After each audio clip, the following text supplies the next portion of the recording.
Yeah, Hey, yeah. what's up, Gary? How's it going, man?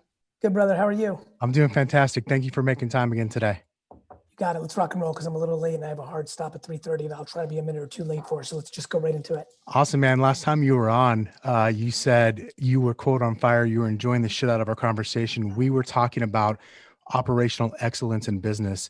And while that was awesome, so much has changed in the last year. And I like to talk about like the new normal of business because I keep hearing people say, when are we going to go back to normal? What are your thoughts when you hear someone say that specifically a business person?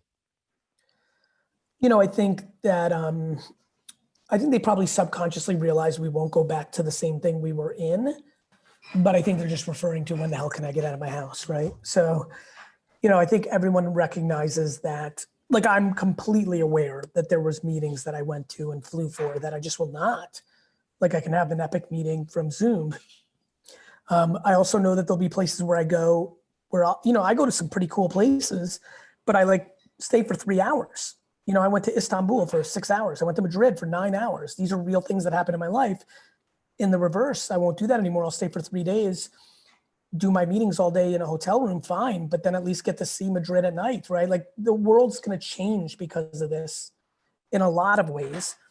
And I'm excited about it. I mean, I anticipate meetings being done on Zoom where every person in the meeting is actually physically in the same building, but the conference rooms are taken and now we know we can use this. So I'm excited about that. And then obviously consumer behavior, direct to consumer, internet.com, Peloton versus a gym, people trying new products and services that they never would have considered. They're not going back to that favorite restaurant anymore because they discovered a new one during this time. They're not drinking that wine anymore. They tried a new one. They're not going to that sports team anything because they got into esports watching on Twitch. They won't go to as many movies because they got accustomed to that. I mean, there's just so much that comes out of this.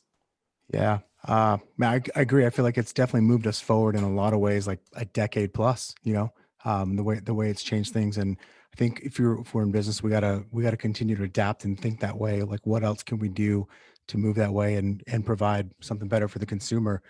Um, One thing I wanted to talk about, I've heard you talk about recently, I can't remember exactly where, but a lot of folks when they're trying to make a change, right? And this has been a year of change. So many people are reflecting because of 2020, and they're reflecting because, I mean, right now it's the end of the year, right? It's November 18th when you and I are recording this, and a lot of people they know they want to make change, and then they don't because like I hear the term. I think you've said like I put in too much time, or maybe they put in too much effort, or I'm too far in to make a change.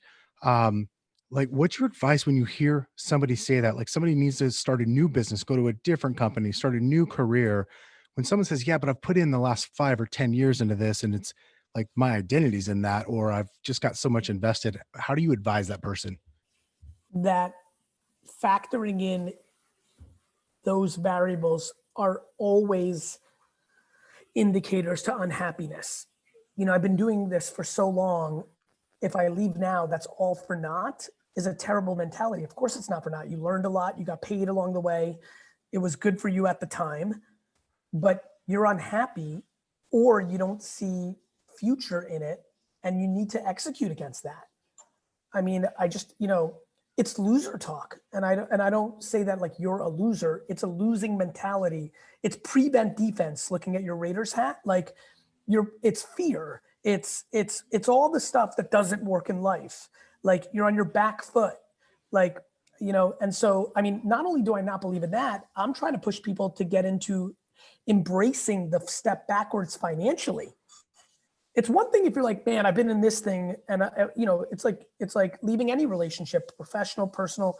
I put so much into it.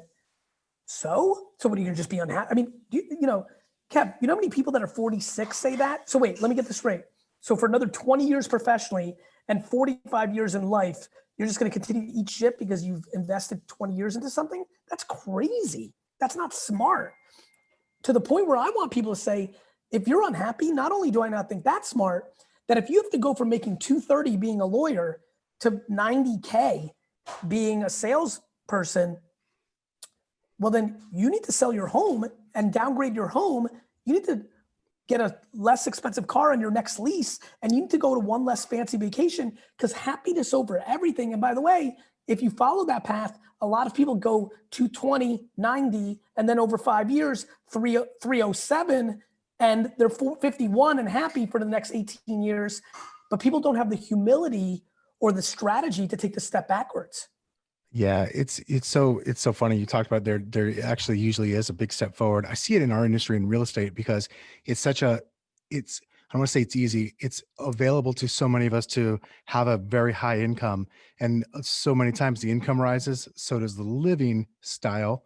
And I see people like maybe they want to change their business, they want to expand it or do something different, but to take the step back is like it's so hard for them to wrap their heads around. How do you I don't want to say convince someone, but like how do you advise someone to no, dude, take the step back, like lady, take the step back for a second so that way you can take 10 steps forward in 5 years. I think it's conversations. I think it's motivation. I think it's showing people examples. Like, I just don't understand how people are willing to live with regret and unhappiness. That's what it comes down to. Yeah, that's as simple as that. You know, I mean, like, what is a car or a house or a social status worth dying inside? Hell Like, no. I just wish America and the world promoted the strategic step backwards. What we promote is you have to own your home. What we promote is, keep up with the Joneses. What we promote is shortcuts. We're big on, we love marketing diet pills and like, I don't know. I might be just way more old school. I'm so contemporary, but the way I think about life is very old school, like health, happiness, and see ya. Like fuck everything else. And everyone's like, easy for you to say you've done. No, I'm like, yeah, this is how I got here. I ate shit in my 20s and 30s when you all went clubbing and needed money and da da da. Like, no, fuck you. Like, this is how I got to this place. Yeah, I was gonna say that you don't get to say that because you're Gary V. You're Gary V who says that, and that's why you got there. You couldn't believe it more, and it manifests when people from high school and college sometimes jump into my comments on social media when somebody's really razzing at me, like, yeah, man, but sorry, I know this dude, and this has been it. This has always been it. I watched him disappear in his 20s and put his head down and work, and that's what I believe in. I believe in happiness over money. I don't know what else to say.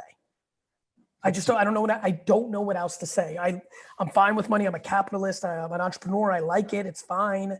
It gives you incredible amounts of freedom and quality of life. I've lived with very little money. Like, I don't want to hear anybody like, you're privileged. I'm not privileged. I earned it. I understood it. Of course I'm privileged. There's always privileges, talent, white male. I get all that, but like, this is real talk.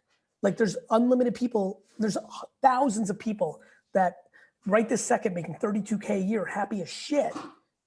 And there's thousands of people, and when I say thousands, I mean tens and hundreds of thousands, if not millions, that make 1.3 million a year that are doing coke at 2 o'clock in the morning because they're trying to escape their miserable truth inside their heart. No doubt.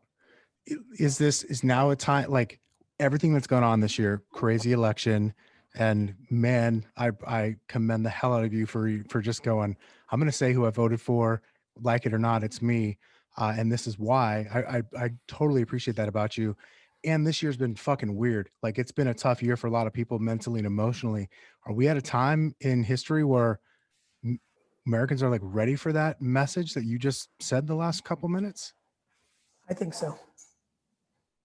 I think so. I think I'm going to be unbelievably historically correct. I don't know what else to tell you, my brother. I really think it's going to work out for me. I think in 25 years, people are going to be like, he was on it. And this is because I listen.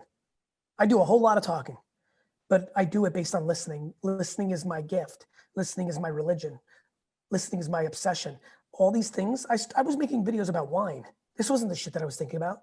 This happened as I put myself out there and I read all my comments, and then you got direct messages and people get very real with you.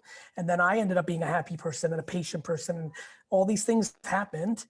And I think people are ready for this message because there's a lot of unhappiness, which is why you see weird, because people are not accountable. They want to blame everybody else because they're unhappy. And I think that the permission to take the step backwards financially is a missing ingredient in Americana. And I'm very happy to be the Pied Piper for it because I believe in it. That's awesome. We're obviously not, someone said to me, we're no longer in, like, we can't sell information. This is the chance to influence people. I don't love the word influencer, but I know like I believe that though, like we actually have the chance to influence people by our, with our actions and who we are as a people. Cause the information's all out there. So maybe now's the time where we have more influence than ever, to be able to get that story out there.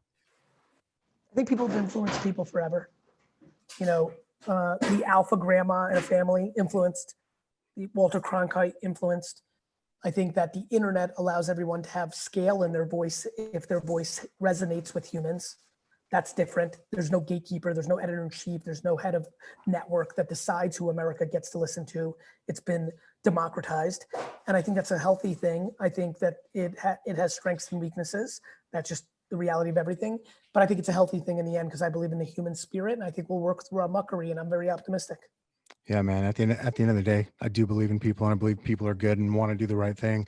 And I know you're up against time. I want to. This one's personal though. I want to say thanks for signing JT in LA. Make sure let's keep him in a Dodger uniform for another year or two, please, please.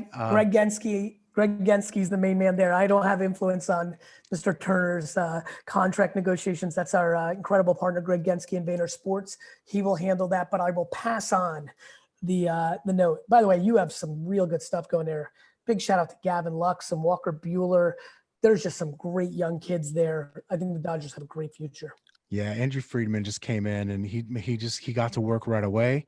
I love that. One other thing I want to talk about because you jogged my memory. So Kim Ning, she's now the general manager in Miami. She was the president of operations in LA. I can't believe it took this long. There's a barrier now broken in Major League Baseball. Amazing. You talked recently multiple times about making sure you're recruiting great black talent, and Yes. not you, but all companies like Yeah. have to be doing this now. I think the same is true for females as well. Like, 100%. And by the way, you know, and for everybody who's listening, who's like, fuck that shit. No, like mandates. That's cool. Like I'm a businessman. Like, I just think it's smart to have different perspectives, different life results, different angles. It just is creative. I don't like to sit and say, you must, this is America, you have freedom, do whatever you want.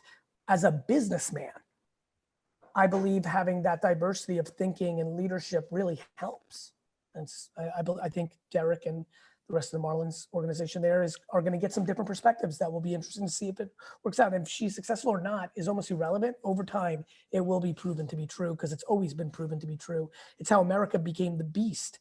Our melting pot is our strength. And I hope people keep understanding that.